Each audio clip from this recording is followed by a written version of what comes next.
नमस्कार दोस्तों, मैं राहुल सगरायावत स्वागत करता हूं आपका मेरे YouTube चैनल पर। दोस्तों, जैसे कि हम SSC GD 2024 के प्रीवियस ईयर मैथ के क्वेश्चन कर रहे हैं, तो आइए स्टार्ट करते हैं पहले क्वेश्चन के साथ।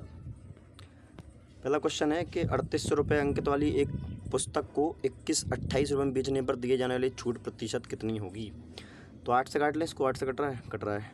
तो देखो 8 चौक 32, कितने बचे 6, 8 सत्ते 56, कितने बचे 4, 8 पंच 40, 475 आ गया। इसको काटूंगा तो 8 दूनी 16, कितने बचे गए 5, 8 छंग 48 और 4 बचे 8 छंग 48, 2 66 ये बचेगा। ठीक है, और कुछ कट रहा है क्या? 6 चलो अब तो नहीं कट रहा है, निकाल देते। गैप कितना आ रहा है? 15 में 6 गए 9, 6 में 6 गए 0 और यही आ रहा है ना, सही कर रहा हूँ ना। और 4 में जगह 209 रुपये की छूट है। इतना छूट कैसे आ रही है? गलती तो नहीं कर रहा हूँ भाई। 475 करके देखते हैं। ठीक है, गुणा 100 करते हैं। 5 से काटूंगा 20 बार, 5 से काटूंगा 5 नम 45, 5 25, फिर 5 से 5 चौको 20, 5 से काटूंगा 5 एकम 5 और 5 नम 45, 19 से काटूंगा 19 एकम 19, 19 एकम 19, 11 इंटू 4 करेंगे 44% मेरा आंसर आ जाएगा। ठीक है कि नहीं? चलो नेक्स्ट क्वेश्चन देखेंगे। एक घनाभ की लंबाई और चौड़ाई क्रमशः 50% और 20% बढ़ाई जाती है तथा इसकी ऊंचाई 10% कम कर दी जाती है, तो घनाभ के आयतन में कितने प्रतिशत वृद्धि होगी। देखो दोस्त, रेशियो ले लिया करो। 50% मतलब 2 से क्या हो गई होगी 3, 20% मतलब 5 से 6 और ऊंचाई कम हो रही है, ऊंचाई हो रही 10 से कितनी 7। ठीक है, तो देखो 36 18, 18 सत्ते कितना होता है 128, नहीं 18 सत्ते कितना होता है 26 होता है 126, और यह 2 पंचे 10 दम 100 हज़ार है ना। तो कितना आ रहा है 26, यानी 100 से कितना हो गया 26, यानी कितनी वृद्धि होगी 26%, ऑप्शन नंबर सी। ठीक है, नेक्स्ट क्वेश्चन देखेंगे। बोला है कि B1 और B2 किसी काम को 20 दिनों में कर सकते हैं, B2 किसी काम को 60 दिनों में कर सकता है। तो देखो लिखने की जरूरत क्या है, तो B1 और B2 की क्षमता मान लेंगे 3, B2 की कितनी आ जाएगी 1, तो B1 की कितनी आ जाएगी 2, है ना। और पूरा काम कितने दिन B1 से कराना 30 दिन आ जाएगा, आंसर खत्म हो गया सवाल। क्यों उतना डायग्राम बनाने की जरूरत क्या है ना, और रचने की। बोला है 25 क्रमागत संख्याओं में से अंतिम 13 संख्याओं का औसत कितना 39 है। अब देखो दोस्त, 25 क्रमागत प्राकृतिक संख्याओं में से अंतिम 13 संख्याओं का औसत 39 है। सभी 25 संख्याओं का औसत कितना है? अच्छा एक बार बताओ, क्रमागत संख्याएं हैं तो अगर औसत कितना आ रहा है, औसत कितना आ रहा है 39 आ रहा है 13 संख्याओं का, तो 13 कहीं ना कहीं बीच में रहा होगा 39, और 6 संख्या यहाँ रही होंगी, 6 ही संख्या यहाँ रही होंगी। ठीक है कि नहीं? तो 39 में 6 माइनस करूँगा तो बीचों बीच में कितनी आ रही होगी 33, है ना, क्योंकि 12 संख्या यहाँ आ गई, अब 12 ही संख्या यहाँ पर होंगी, तो बीच वाला नंबर ही तो क्या होता है औसत होता है। औसत आ गया 33। अभी भी नहीं समझ में आया तो ऐसे समझो, जैसे एक बार बताओ 39 तो औसत है और 6 क्रमागत संख्या है, तो 6 करूँगा तो ये 33 होंगी। अब बताओ ये औसत है, ये औसत क्या होता है बीच वाली संख्या, यानी उसके इस साइड 12 होंगी और इस साइड भी 12 होंगी, तो 33 में 12 घटाएंगे तो कितना आ जाएगा 21, और इसमें 33 में 12 जोड़ेंगे कितना आ जाएगा 45। इन दोनों को जोड़ लो, क्योंकि फर्स्ट सब प्लस लास्ट अपॉन 2 ये क्या होता है क्रमागत संख्याओं का वो होता है एवरेज। तो क्या आ जाएगा 5 और 1 6, 4 और 2 6 बटे 2, तो कितना आ जाएगा 33, आंसर आ गया 33। ठीक है, अगला क्वेश्चन देखेंगे। बोला गया कि 18 छात्रों के औसत अंक 190 थे, लेकिन बाद में पाया गया कि एक छात्र के अंक गलती से 64 के स्थान पर 40 लिख दिए गए, मतलब कम लिखेंगे तो अपन को बढ़ाने पड़ेंगे। औसत में बढ़ेगा क्योंकि कम लिखे ना अंक। कितना है तो 14 में 6 गए 8 और 5 में 6 गए 1, 18 बढ़ाने पड़ेंगे। कितने पे बढ़ेंगे ये 18 ऊपर बैठेंगे, क्योंकि औसत सब में बराबर बैठता है, तो 1 बढ़ाना पड़ेगा। 190 में 1 जोड़ेंगे तो 191 जो मेरा आंसर आ जाएगा। ठीक है कि नहीं? अगला क्वेश्चन देखेंगे। बोला अनिल और विकास की आयु का अनुपात, ये अनिल है और ये विकास है, इनकी आयु का अब बोला विकास की आयु अनिल की आयु से 3000 रुपये कम है। कितनी है 3000 रुपये कम है। तो अनिल और विकास की कुल आय, आय बात कर रहे हैं ना, तो कुल आय देखो, कुल आय पूछा तो कोई देख लो 8 5 13 होता, 13 का मल्टीपल तो ये दिख रहा है मुझे ना, ये एक ही मल्टीपल 13 का खत्म हो गया सवाल। वरना आप तो यहाँ से कितने 3 की वैल्यू आ रही है 3000, 1 की वैल्यू 1000, 11 की वैल्यू 11000, खत्म हो गया सवाल। 13 की वैल्यू 13000 आ जाएगी ना। अगला क्वेश्चन देखो, क्या कर रहा हूँ। 8 दिनों तक काम करने के बाद पायल को पता चला कि केवल 10% काम हुआ। अच्छा बताओ, अगर 8 दिनों में पायल ने 10% काम किया है, तो पायल अगर 100% काम करना चाहती तो कितने दिनों में कर पाती 80 दिन में। अब बोला है कि वह पिंकी को काम पर रखती है जो पायल से 50% अधिक कुशल है। ये पायल है, ये पिंकी है, ठीक है PI। पायल से भी 50% अधिक कुशल है पिंकी। अच्छा मुझे बताओ, 2 की क्षमता से पायल ने कितना काम कर दिया होगा? 160 काम कर दिया होगा। अब बोल क्या रहा है कि शेष काम को मिलकर करने में, पूरा करने में कितने दिन लगेंगे? शेष काम बोला है, याद ध्यान रखना। तो 10% काम इसमें से घटाना पड़ेगा। तो 10% मतलब 16, तो काम कितना बचा? 144। अब ये कितनों करना है? ये दोनों को करना है। तो 5 दूनी 10, कितना बचेगा? 4, 5 8 40। 28 से कोई शुरू हो रहा है क्या? 28, तो ये पूरा पूरा घटेगा नहीं, लास्ट में 4 आ रहा है।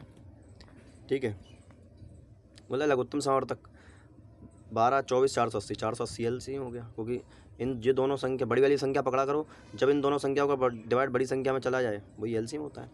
ठीक है, चलो देखो अगला। अगर इस सवाल को अपन पहले भी कर चुके हैं, अगर आप कंसेप्ट नहीं जानते तो बहुत दिक्कत आ जाएगी, बाकी आपको ये पता होना चाहिए क्योंकि पहले करवा चुके हैं इसको। क्या मैं इस वाले हिस्से को, केवल इस वाले हिस्से को देखना जरा, क्या मैं इसको लिख सकता हूँ 1/1 - 1/3? और सर कैसे? क्योंकि मैं LCM लूँगा तो देखो यहाँ आ जाएगा 3, और यहाँ 3 एकम 3 और एकम एकम, तो ये आ जाएगा 2/1। तो मैं इस 3 को ऐसे भी तो ले सकता हूँ 1/3। यानी मैं ये बोल सकता हूँ कि इस वाले हिस्से को चाहूँ तो मैं ऐसे लिख सकता हूँ 1/1 - 1/3। ऐसे ही ये जो दूसरा वाला हिस्सा है, इस वाले हिस्से को लिखा जा सकता है कि 1/3 प्लस का, और यह आ जाएगा माइनस का 1/5। तो आप देखेंगे माइनस का 1/3 से प्लस का 1/3 कट जाएगा।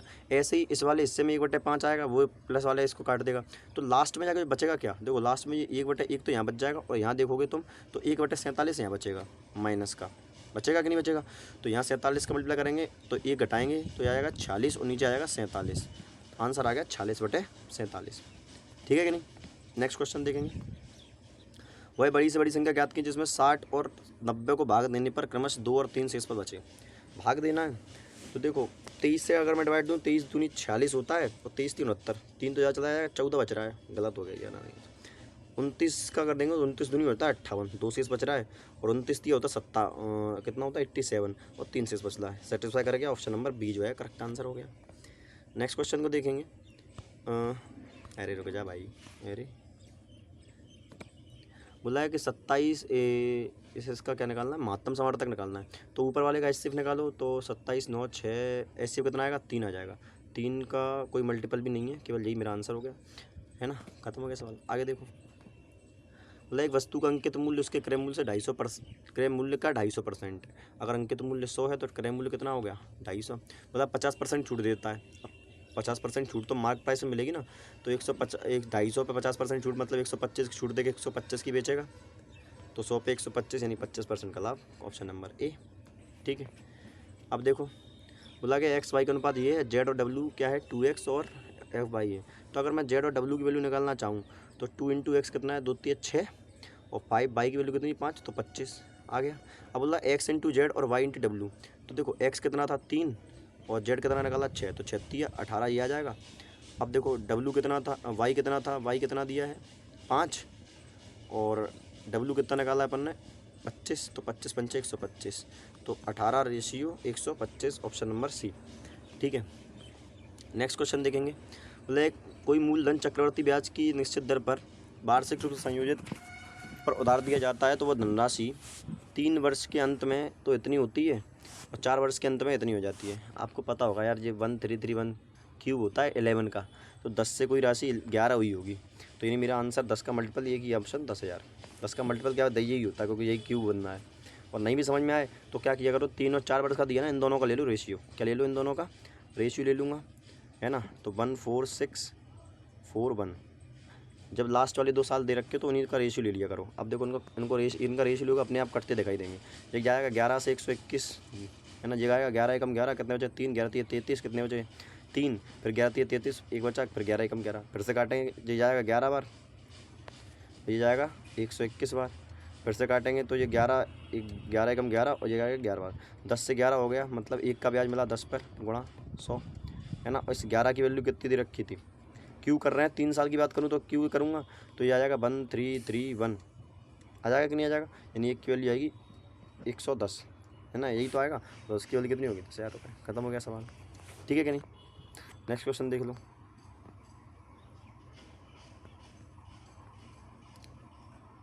अब इस क्वेश्चन को देखना जरा, क्या लिखा है। बोला एक बस एक निर्धारित समय से 60 मिनट की देरी रवाना होती है। 60 मिनट मतलब 1 घंटा मान लेते हैं, लेकिन 150 किलोमीटर दूर स्थित अपने गंतव्य स्थान तक पहुंचने के लिए सामान्य चाल से 5 किलोमीटर की वृद्धि की जाती है। बस की सामान्य चाल बताओ। अच्छा मैं बताओ, इस ऑप्शन से करते हैं। अगर 25 किलोमीटर, पहले ऐसे ऑप्शन लेना जो 150 को पूरा काट सकें, तो पहला 25 ही उठा लेते हैं अपन। अब ये बताओ 25 से कितने घंटे लगते हैं, 25 जगह 150। अब 1 घंटे से चली तो फिर कितने घंटे में पहुँचना चाहिए उसको भैया? 5 घंटे में पहुँचना है, तभी तो टाइम पर पहुँचेगी, क्योंकि घंटा तो खड़े रहेगी, लेट हो गई वो।